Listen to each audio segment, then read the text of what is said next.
സത്യം ജയിക്കും. ഞാൻ മുഖ്യമന്ത്രിയായിരുന്ന കാലത്ത് നിരവധി ആക്ഷേപങ്ങളും ആരോപണങ്ങളും കേസുകളൊക്കെ വന്നു. അന്നും എന്നെ പൂർണ്ണ ആത്മവിശ്വാസത്തോടെ മുമ്പോട്ട് നയിച്ചത് സത്യം ജയിക്കും. ആര് ആക്ഷേപങ്ങൾ ഉന്നയിച്ചാലും തെറ്റ് ചെയ്തിട്ടില്ലെങ്കിൽ ഒരു കുഴപ്പവും വരില്ല എന്നുള്ള എൻ്റെ ആ പൂർണ്ണ ബോധ്യത്തിൻ്റെ അടിസ്ഥാനത്തിലാണ്. ഇപ്പം ഞാൻ അധികാരത്തിൽ നിന്ന് പോയിട്ട് ഇപ്പോൾ 6 കൊല്ലമാകുക. എത്ര കേസുകൾ, പാം ഓയിൽ കേസ്, പിന്നെ അതുപോലെ തന്നെ സോളാർ കേസുകൾ, വിഴിഞ്ഞം കേസ്, പാറ്റൂർ കേസ്,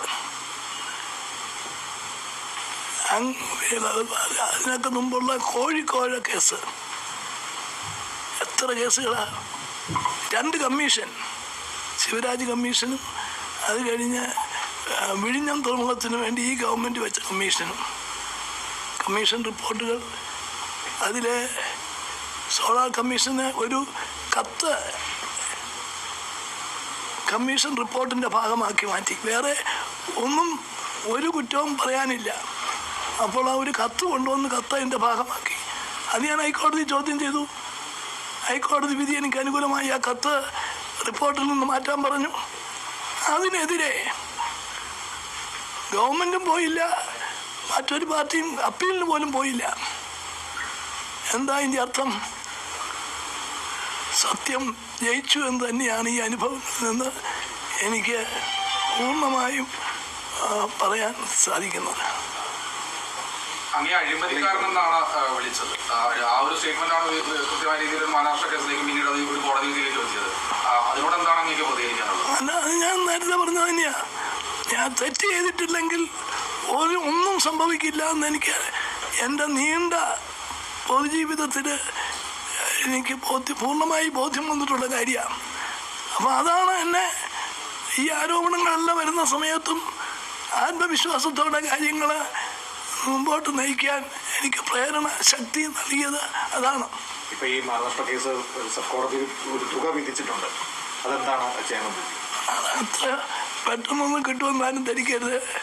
6 കൊല്ലം മുമ്പ് ആദ്യത്തെ കേസ് VS-ന്റെ കയ്യിൽ നിന്ന് പറഞ്ഞത് ഇപ്പം കിടക്കുക, അപ്പീൽ കൊടുത്ത് കിടക്കുക. 1 ലക്ഷം രൂപ ഒന്ന് വിധിച്ചിട്ടുണ്ട്.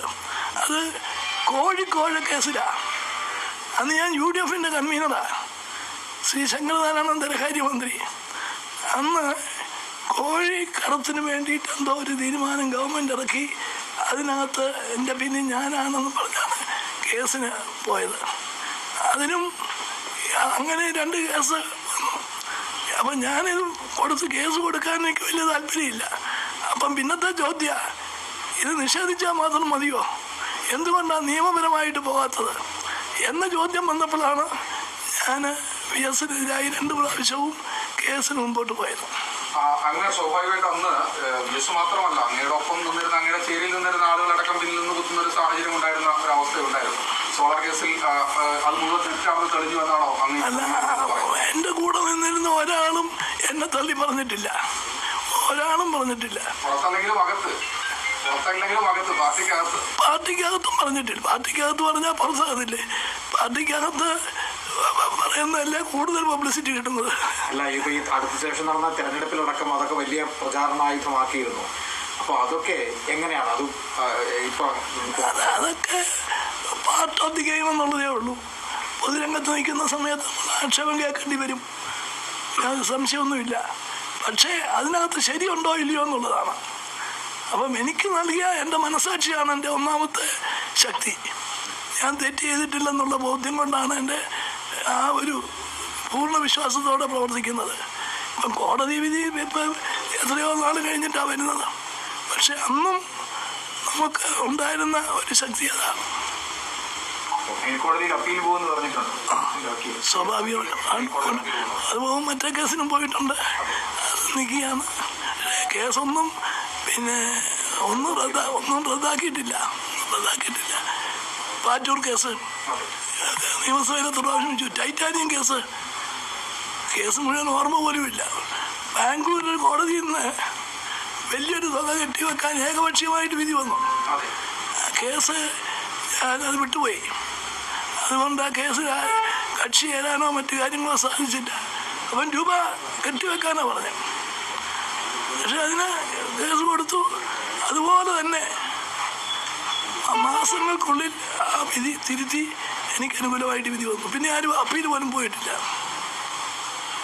എന്തായാലും സോളാർ കേസ് പൂർണ്ണമായൊരു തെറ്റായ കേസാണെന്നും അത് അങ്ങേക്കെതിരെയും അങ്ങയുടെ ഒപ്പം നിൽക്കുന്ന ആളുകൾക്കെതിരെയും അവരെ കൊടുക്കാൻ വേണ്ടി ശ്രമിച്ചതാണെന്ന് ഇതിൽ തെളിയുകയാണെന്നാണ് അങ്ങ് പറഞ്ഞു വരുന്നത്.